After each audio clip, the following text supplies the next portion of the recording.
ගැස්ට්‍රයිටිස්ද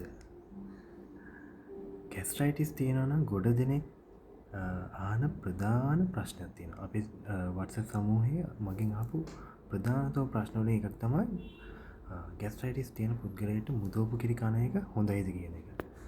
ඇත්තටම මුදෝපු කිරි ඔයගොල්ලෝ කනවා නම් පරිස්සම් වෙන්න ඕනේ කාරණා කිහිපයක් තියෙනවා.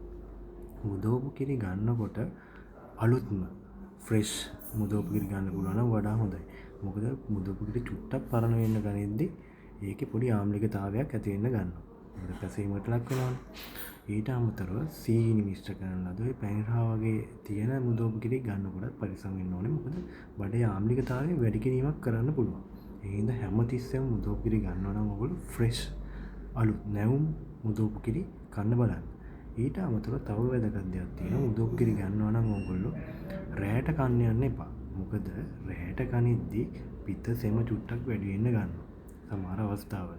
එතකොටත් බඩේ ආම්ලිකතාවය වැඩි කිරීමකට ලක් වෙන්න පුළුවන්. ඒ හින්දා පුළුවන් තරම් හැම වෙලේම මුදෝපු කිරි ගනිද්දි ඔයගොල්ලෝ දවල් කාලේ යෝග ගන්න බලන්න.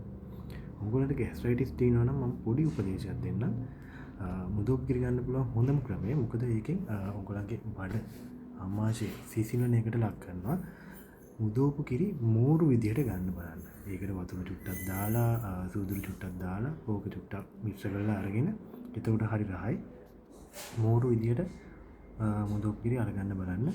ඒකෙන් බඩේ තුවාල සුව වීම සහ බඩේ ආම්ලිකතාවය අඩු කරන්න හැකියාවක් ලැබෙනවා. ඉතින් ගැස්ට්‍රික් ඇසිඩිටි එහෙම නැත්නම් බඩේ ආම්ලිකතාවය ගැන ගොඩ දෙනෙක්ට තියෙන ප්‍රශ්නය තමයි මේක. ඒ කියන්නේ සමහරු නොදැනුවත්ව කනවා මුදෝපු කිරි කියන දේ ගැස්ට්‍රයිටිස් වලට හොඳයි කියලා. හැබැයි ඒකෙන් තත්ත්වයේ උත්සන්න වීමකට ලක් වෙන්න පුළුවන්. ඉතින් මේ කිව කාරණා ගැන අවධානය යොමු කරලා ඕගොල්ලෝ පරිස්සම් වෙන්න ඔය රෝගය සුව කරගන්න පුළුවන්. එහෙනම් සුබ දවසක්.